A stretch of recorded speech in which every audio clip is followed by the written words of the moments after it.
Political discussion. Post historical November 2024 United States election. What is its implication globally? What would be its implication globally?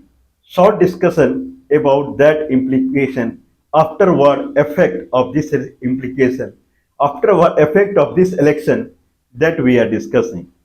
America first, American first, everything multinational company or American government, they should concentrate on the Americans' prosperity rather than the global prosperity. That is the concern, that is the idea of the new new election in United States, and Mr. Donald Trump, he has to fulfill the pledge or the dream that he has shown to the people. 20th Jan is the oath ceremony. Anyway, now there are five countries in the world called I country. I is country. I begins from E, English country.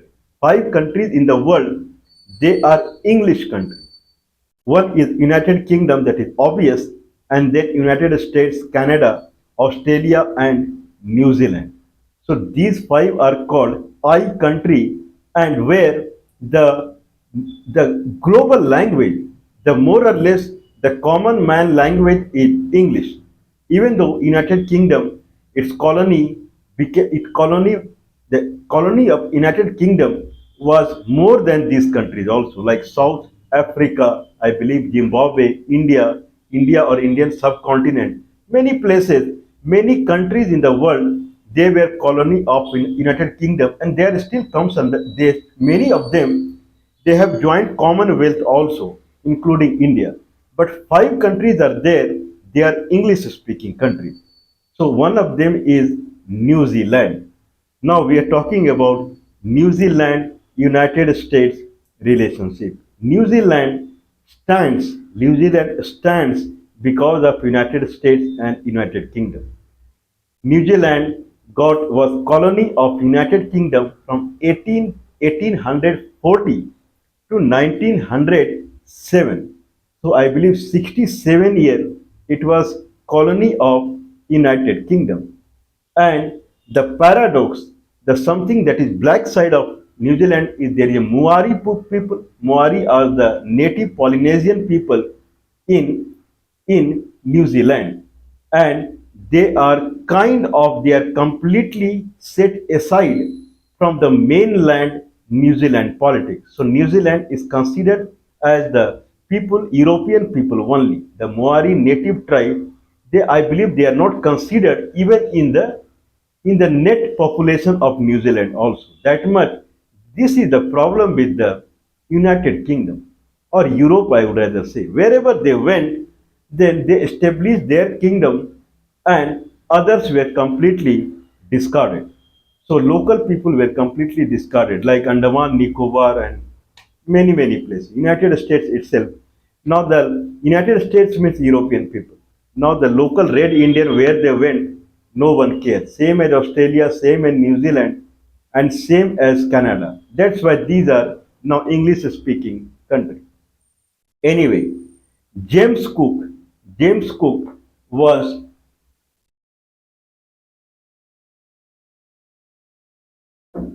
James Cook. James Cook was a European Navy officer. James Cook was British Navy officer. United Kingdom. James Cook used to be a Navy officer in 1700. In 1700, James Cook was a Navy officer, and he was promoted in his post, and he was kind of motivated to go the Pacific region, because European, they started, like French and Dutch people mainly, they started exploring the Pacific region like Australia and Andaman Nicobar, Indonesia, and then Polynesia, Micronesia, those countries. In that sense, how United Kingdom would be behind. So James Cook, he did expedition to the Pacific Ocean. Three expedition of the James Cook is very famous. James Cook took westward and South America, south, there is a hole. From there, there is a pass. From there, he entered Pacific Ocean. And he visited New Zealand in 1769 and he drew a map of North Island of New Zealand and South Island of New Zealand and he went back. Now New Zealand came to eye of United Kingdom and in 1840 William Hobson, another Navy officer, Lieutenant Governor or Lieutenant Colonel, to that rank, he went to New Zealand with his army and then he made agreement with Maori local people out there and whatever it is, New Zealand, North Island and South Island of the New Zealand, it came under sovereignty of United Kingdom. They whatever whoever European were living there, they came under the sovereignty of United Kingdom. Means the William Hobson was very powerful. In that sense, 1840 to 1907, the New Zealand remained as a colony of United Kingdom. So that's why it is a English country. Local Maori people who made the agreement with the United Kingdom, they are of no use now. They are completely discarded by the European people. And now New Zealand is a kind of a European dominant country.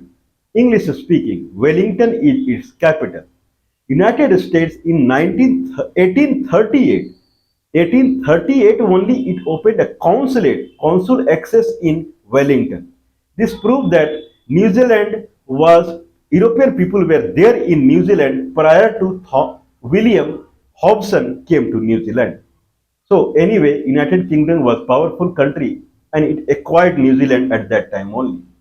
1942, United States established a diplomatic relationship with New Zealand. Means it opened embassy out there. Consular access was available. Now, Second World War, New Zealand was used by United States for military operation. New Zealand, Australia, Papua New Guinea, Philippines.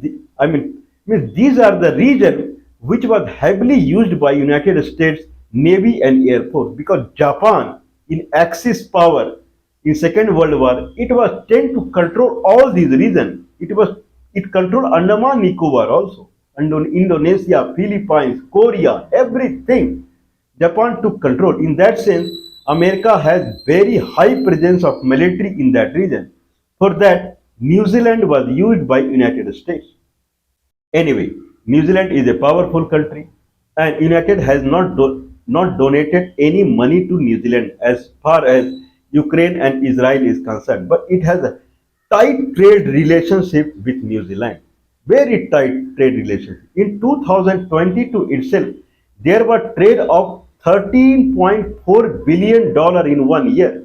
America has more than 10 billion foreign direct investment in New Zealand only in 2022.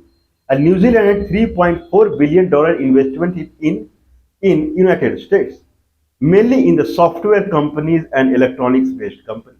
America export agriculture machinery and this kind of thing, military machinery, whereas New Zealand export kind of dairy products and means food items to United States. Very tight relationship between America and New Zealand.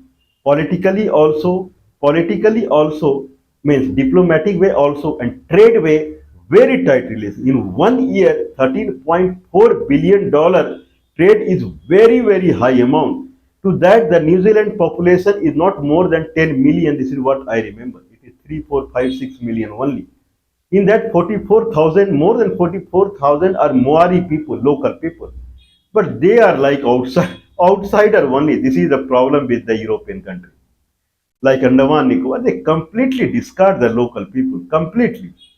And anyways, so now question is arising that when New Zealand has so much tight relationship with foreign direct investment and trade relationship with America, and New Zealand has embassy in Washington DC also.